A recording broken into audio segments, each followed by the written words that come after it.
नमस्कार मित्रों, मैं फूलचंद झाझड़िया अपने YouTube चैनल कानूनी नज़रिया पर आपका हार्दिक स्वागत करता हूं। आज कानूनी विषय पर चर्चा के क्रम में हम एक छोटे से इस बिंदु पर चर्चा करेंगे कि आजकल जैसे अखबारों में, समाचार पत्रों में, मीडिया में जगह जगह सुनने में आता है कि डिजिटल अरेस्ट हो गया, डिजिटल अरेस्ट हो गया। तो डिजिटल अरेस्ट क्या है?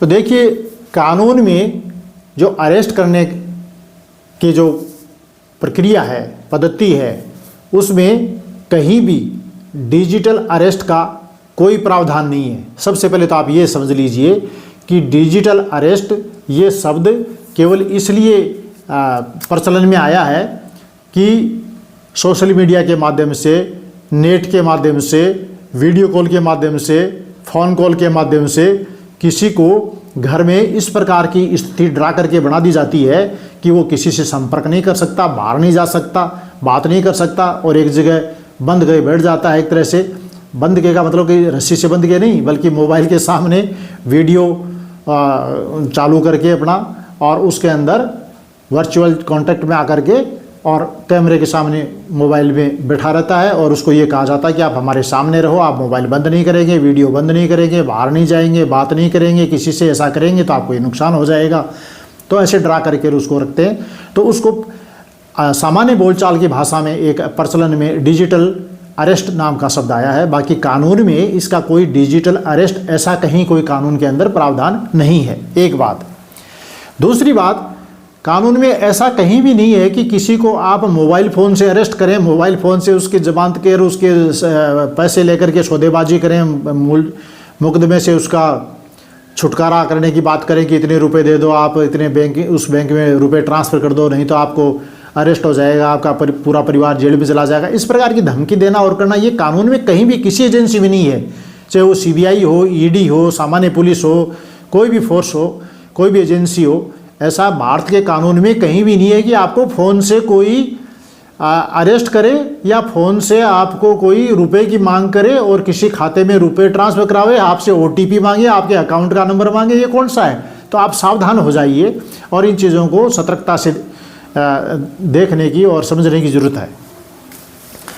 तो ब्लैकमेल करने का एक एडवांस तरीका है। ब्लैकमेल किया जाता है आदमी को डरा करके, धमका करके, और साइबर क्रिमिनल जो हैं वो ऑनलाइन इस प्रकार का फ्रॉड करते हैं।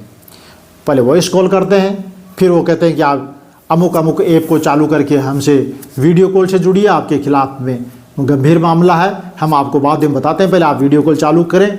हम CBI ऑफिसर बोल रहे हैं, हम इनकम टैक्स ऑफिसर बोल रहे हैं, हम ED के ऑफिसर बोल रहे हैं, हम बम्बई पुलिस से बोल रहे हैं, हम साइबर क्राइम ब्रांच से बोल रहे हैं, पता नहीं कहाँ से कुछ भी किसी ऑफिसर का ऐसा नाम लेकर के, और वो आपको डरा करके वीडियो कॉल पे ले लेते हैं। और वीडियो कॉल पर आने के बाद में आप जब सामने देखेंगे तो आपको ऐसा लगेगा कि वाकई जैसे कोई सरकारी दफ्तर है, वहाँ कोई एक चपरासी के रूप में आपको घूमता दिखेगा, कोई फाइल लेकर के बाबू इधर से उधर जाता हुआ दिखेगा। और कोर्ट भी कई बार दिखा देते हैं कि ये साहब, जज साहब बैठे हैं, ये देखो वकील साहब खड़े हैं, आपकी ऑनलाइन जमानत करवा देते हैं, नहीं तो आपको बम्बई आना पड़ेगा, दिल्ली आना पड़ेगा। तो ऐसे भी डराते हैं और हम उन बातों में इतना ज़्यादा एक हिप्नोटाइज टाइप हो जाते हैं कि उनकी हर बात को मानते जाते हैं, फंसते जाते हैं उसके अंदर। तो वो मोबाइल नंबर तो उनके पास होता ही, कहीं से भी मिल जाता। आजकल हर जगह से ये सोशल मीडिया पर जैसे फेसबुक है, व्हाट्सएप है, तो ये बहुत सी ऐप हैं, जिसको इंस्टाग्राम है और भी बहुत सी हैं। तो वहाँ से ये बड़ी बड़ी कंपनियाँ भी इधर उधर मोबाइल नंबर ट्रांसफ़र कर देती हैं ये, ऐसा सुनने में आया है। तो मोबाइल नंबर, आधार नंबर भी उनको पता चल जाता है, और आपकी एक्टिविटी और जितनी ज़्यादा हो सके वो आपको कॉल करने से पहले, आपको ठगने की योजना बनाने से पहले आपकी सारी जानकारी जितनी हो सके उतनी वो कलेक्ट करते हैं। अब आपको बोलेंगे देखिए आपका आधार नंबर ये है, आपका घर ये है, एड्रेस ये है आपका ये मोबाइल, आपका अकाउंट नंबर इस बैंक में है। इतनी जानकारी आप सुनते ही आप सोचेंगे कि बिल्कुल सही कह रहे हैं, नहीं तो इतनी जानकारी इनके पास कैसे होती। देखिए सारी जानकारियाँ वो आजकल कहीं न कहीं से नेट से वो उपलब्ध उनको हो जाती है। और AI आर्टिफिशियल इंटेलिजेंस जो है उसके माध्यम से भी आजकल बहुत से आवाज़ करना, कपड़े पहने आदमी को नंगा आदमी दिखा देना, इस प्रकार की भी हरकत होती है। तो वो किसी भी प्रकार से डरा सकते हैं आपको। तो वो कैसे डराते हैं? वो कहते हैं देखिए ये आपका बैंक अकाउंट है, इसमें करोड़ों रुपए का लेन देन हुआ है और ये ईडी का मामला बनता है, इसमें मनी लॉन्ड्रिंग का आपने अपराध किया है।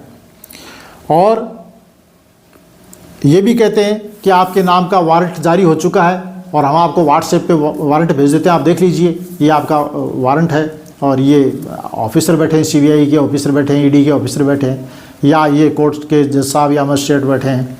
तो इस प्रकार का वो दिखाते भी हैं आपको, साथ साथ में एक झलक दिखाते हैं ऐसे ऐसे करके, और वो उनका एक सेटअप बनाए रखते हैं, पूरा एक उनका गैंग होता है।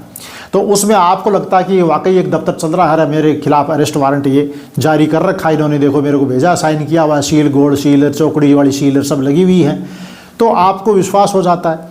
कोई भी आपको कोई भी सरकारी एजेंसी व्हाट्सएप पर या फ़ोन के ऊपर गिरफ्तारी का वारंट जारी करके गिरफ्तार करने की कभी कोशिश नहीं करेगी। ऐसा कानून ही नहीं है कि आपको गिरफ्तारी वारंट आपको दिखाए फ़ोन के ऊपर और आपसे पैसे मांगे। दूसरा क्या कहते हैं कि कोई पार्सल पकड़ा गया है, उस पार्सल में आपका आधार नंबर है और आपका मोबाइल नंबर लिखा हुआ है और आपका उसमें नाम लिखा हुआ है, और उस पार्सल को हमने डाउट होने पर चेक किया तो उसके अंदर तो ड्रग्स है और ये ड्रग्स वियतनाम जा रही थी या वहाँ कनाडा जा रही थी, ऐसा करके भी डराते हैं। आप कहीं मैंने तो कोई पार्सल है ही नहीं, नहीं वहाँ से आया आपके नाम या आपने भेजा वहाँ, दोनों में से कोई सी भी बात कह सकते हैं। तो आप कहें कि मैंने भेजा भी नहीं, मैंने मंगाया भी नहीं, कि कैसे नहीं मंगाया, आपका नाम लिखा हुआ, आधार कार्ड, आपका केस तो बन गया। अब देखिए अब लड़ना पड़ेगा केस, आपको आना पड़ेगा मुंबई में, और वहाँ से भी जमानत कराना चाहते थे। ये वकील साहब खड़े हैं सामने, फ़ोटो दिखाते हैं किसी व्यक्ति की जो वकील की ड्रेस में होता है, और कहते हैं देखिए ये आपकी जमानत करा देंगे, 5 लाख रुपये फीस बता रहे हैं बड़ी। तो इस प्रकार से भी डराते हैं। और ये भी कह देते हैं कई बार कि किसी कोई मर्डर या धोखाधड़ी का कोई केस हुआ है या कोई न्यूड तस्वीर वगैरह है, उसके वीडियो वगैरह है, उसके अंदर आपका नाम है और ये साइबर क्राइम में आपका नाम आ रहा है, तो आपको अरेस्ट करना पड़ेगा। आपके बैंक खाता है उसको भी सीज करना पड़ेगा, आपने कहाँ क्या क्या किया है, लेन देन किया है। तो आप ऐसा करें कि आप ये अकाउंट नंबर हम दे रहे हैं, सरकार का अकाउंट है, आप जब तक केस चलेगा तब तक आपकी राशि इस सरकारी अकाउंट में रहेगी, तो आप OTP या तो हमें शेयर कर दीजिए या फिर खुद ट्रांसफ़र कर दीजिए, इसमें आपका एक बार खाता खाली करना पड़ेगा। तो ऐसे कई तरह की बातें वो बोलते हैं आपसे, और कुल मिला करके उनका एक ही ध्येय है, टारगेट वो है रुपया आपसे लेना, रुपया आपके खाते से निकलवाना। तो आपको OTP पूछ सकते हैं, खाता नंबर पूछ सकते हैं, खाता की डिटेल पूछ सकते हैं, दूसरे खाते में ट्रांसफ़र करवाने के लिए आपको इस तरह की बातें करके संतुष्ट करके वहाँ से कर सकते हैं। OTP मांग लेते हैं कि आप OTP दे दीजिए, उसको बगैर ये होगा नहीं, हमारे CBI ऑफिसर हैं, ये करके अभी आपको बता देंगे। तो इस तरह की बात करते हैं। तो ये जो जितनी भी इस प्रकार के ब्लैकमेल करने की, डरा करके और भयभीत करने की बात है, किसी से बात नहीं करोगे, कमरा बंद कर लो, चारों तरफ मोबाइल घुमा के दिखाओ, आपके पास कोई खड़ा तो नहीं है, ये नेशनल सिक्योरिटी का मामला है, देश की सुरक्षा का मामला है, और इसमें एक केस और बन जाएगा, आपके सारे परिवार वाले, आपके मम्मी पापा सब जेल चले जाएंगे, तो किसी से बात नहीं करना है। तो वो आदमी डर जाता है और गेट बंद कर लेता है। बाहर से मम्मी पापा कोई गेट खटखटाते भी हैं कि भाई खोलो, क्या कर रहे हो, कि पापा बोलना नहीं आप, मैं बहुत कोई इम्पोर्टेंट काम कर रहा हूँ या कर रही हूँ, और वो अंदर ही अंदर उसमें वो पैक हो जाता है। तो उसी को डिजिटल अरेस्ट कहते हैं। बाकी कोई वैसे गिरफ्तारी थोड़ी होती है। पुलिस तो कभी भी गिरफ्तार करेगी तो आपके आकर के आपको पकड़ के ले जाएगी या थाने में बुलाएगी आपको कि थाने में आ जाओ इसमें। तो ऐसे में जब घर में हम कैद हो जाएं, वो डर जाएं और खाते से सारे पैसे उनको ट्रांसफ़र कर दें, और बाद में पता चले कि कहीं भी कोई कांटेक्ट कोई है ही नहीं, सारे ठग लिए, हम तो ठगे गए, उसके बाद में फिर सिर पीटते रहते हैं, माथा पीटते हैं। तो इसका बचाव कैसे करें? तो बचाव के लिए देखिए, एक तो ये है कि कोई भी सस्पिशियस लिंक है, संदिग्ध कोई लिंक आता है आपको, चाहे मेल से आए चाहे किसी से भी आए, या अननोन कोई भी लिंक है, तो उसको आप क्लिक नहीं करें। कई बार ये देखा कि दोस्त ही एक दूसरे को भेजते रहते हैं, इस पर क्लिक करें, ये देखिए आपको फलां आदमी ने आपके लिए होली पर क्या भेजा है, अपना नाम से आप अपना गिफ्ट दीजिए, ये दीजिए। इस तरह की ये इनकी चाल होती है, साइबर ठग जो होते हैं उनकी। और वो ऐसी ऐप बना करके, ऐसा लिंक बना करके भेजते हैं, और जो ही आप उसके ऊपर क्लिक करेंगे आपके मोबाइल फ़ोन की सारी जानकारी चली जाती है। कई बार ऐसा होता है कि मोबाइल फ़ोन का ऐसा करने से आपके मोबाइल फ़ोन की जो कमांड है वो उनके पास चल जाती है। और कई बार आपकी स्क्रीन जो है मोबाइल फ़ोन का, वो जो भी आप टाइप करते हैं, देखते हैं, मैसेज वगैरह, फ़ोटो वगैरह, सब वो पहले उनके पास भी आता है, क्योंकि वो आपका मोबाइल फ़ोन का कंट्रोल उनके पास चला गया। तो वो भी देखते रहते हैं आप क्या कर रहे हैं, क्या टाइप कर रहे हैं, पासवर्ड कौन सा टाइप कर रहे हैं, वो सब उनके पास चल जाता है।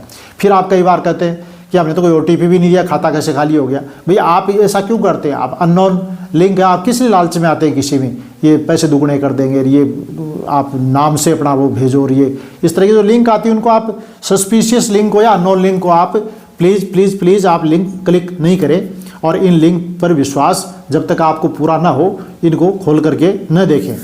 दूसरा है कि OTP, बैंक का खाता डिटेल और ATM कार्ड की जानकारी ये किसी के भी साथ साझा नहीं करनी है, नहीं करनी है, नहीं करनी है, नहीं करनी है। अच्छी तरह से आप समझ लीजिए इसको। आपके बैंक खाता की OTP, आपके बैंक खाता का नंबर और अन्य डिटेल, आपकी ATM कार्ड के नंबर और उसका दूसरा CVV नंबर जो होता है वो, ये सारी चीज़ें आप क्यों किसी को देंगे? आप देंगे तो आप रिस्क लेंगे, और आपकी गलती से भी आपके खाते से राशि चलेगी तो बैंक भी वापस नहीं करेगी, और बैंक की गलती से भी कोई खाता साफ़ हो गया है तो बैंक की ड्यूटी है वो वापस पैसे देगा। लेकिन आपने अपनी गलती से यदि खाता साफ़ करवा लिया है तो उसमें बैंक आपको पैसा नहीं लौटाएगा। तो इस प्रकार का कोई भी फ़ोन आता आपके पास में, कोई कहता कभी ED से बोल रहा हूँ, इनकम टैक्स ऑफिस से बोल रहा हूँ, CBI से बोल रहा हूँ, अमुक साइबर क्राइम ब्रांच पुलिस से बोल रहा हूँ, ऐसा कोई भी कहता है तो आप उससे ज़्यादा बात आपको नहीं करनी है। आप उस एजेंसी पर जहाँ से वो बता रहा है वहाँ क्रॉस टेली करने के लिए फ़ोन करके बात करनी है कि क्या आपके यहाँ से मेरे को फ़ोन किया गया। एक चीज़ और बता देता हूँ मैं आपको कि ये जितने भी सरकारी एजेंसीज होती हैं इनके डुप्लीकेट उसी प्रकार के लोगो बना करके ये साइबर ठगों ने इस तरह की साइट बना रखी है। तो वो केवल लोगो देख करके आप वेबसाइट को नहीं खोलना है, लोगो देख के कभी वेबसाइट नहीं खोलना, कंफर्म कर लें कि क्या ये वही वेबसाइट है जो ऑथेंटिक वेबसाइट है, और HTTPS ज़रूर होना चाहिए, सिक्योरिटी का उसी से होगा। यदि HTTP और उसके आगे वो आपने साइट लिखी हुई है तो वो आपकी सिक्योर नहीं है। तो सिक्योर वेबसाइट पे जाएं, ऑथेंटिक वेबसाइट पे जाएं और उसी पर जाकर के आपको बात करनी है। घबराना बिल्कुल नहीं है, घबराने की जरूरत नहीं है। आपको कोई फालतू बातें करता जा रहा है, ये हो गया, वो पार्सल आ गया, ड्रग्स मिल गई, ED का आपका ये कर लिया आपने, करोड़ों का लेन देन हुआ है, आपका ये मनी लॉन्ड्रिंग का केस आप पर है, आप उसको ठीक है और आप बंद कर दीजिए अपना मोबाइल। वो कहीं बंद नहीं करना, नहीं आपके मुकदमा हो जाएगा, हो जाने दीजिए, आप कुछ नहीं है। जब आपने कुछ किया ही नहीं तो डरते क्यों हो? और किया है तो मुकदमा फेस करो, फिर यहाँ डरने की क्या जरूरत है कमरे में बैठे बैठे। आप उसमें फंसते हैं, रिश्वत दे करके इस तरह से करना चाहते हैं, तो क्या वाकई ये तो नहीं कहीं आप में कोई माइनस पॉइंट हो, कोई गड़बड़ किया हो, पैसा गलत तरीके से कमाया हो? डरने की कोई आवश्यकता नहीं, कॉन्फिडेंट रहिए। आपने खून पसीने ईमानदारी से पैसा कमाया, किसी क्यों डरते हो आप? होने दो केस, लड़ लेंगे केस, यदि कोई झूठा केस किसी ने कर भी दिया हो तो आपको ये इस तरह फ़ोन पर जो जितने भी केस की बात करते हैं और ब्लैकमेल की बात करते हैं उनसे बात ज़्यादा नहीं करनी है। उनका फ़ोन आप बंद कर दीजिए और अपने परिवारजन को बताइए कि ऐसे ऐसे इस नंबर से मेरे पास ये फ़ोन आया, ऐसे ऐसे मेरे को धमकियाँ मिल रही हैं, ऐसा मेरे को कहा गया है कि ये केस हो गया है, जेल जाओगे, अरेस्ट वारंट जारी हो चुका है, ऐसे इस तरह की सारी बातें अपने मित्र को या परिवारजन को आप बताएं और अपने नज़दीकी पुलिस स्टेशन पर जाकर बताएं, या साइबर क्राइम का अलग से पुलिस थाना बनाओ आपके पास में, तो वहाँ जा करके रिपोर्ट दर्ज कराएं। पैसा बिल्कुल भी नहीं देना है, पैसा बिल्कुल भी ट्रांसफ़र नहीं करना है, बैंक खाते की OTP बिल्कुल भी नहीं बतानी है, चाहे वो कितनी आपको धमकियाँ दे। गलत आपने किया ही नहीं तो डरने की ज़रूरत ही नहीं है, और यदि गलत कोई किया भी है, गलत आपसे हो भी गया है, तो ऐसे फ़ोन पर आपको कोई अरेस्ट करने का कानून में प्रावधान नहीं है, डिजिटल अरेस्ट का कानून में कोई प्रावधान नहीं है।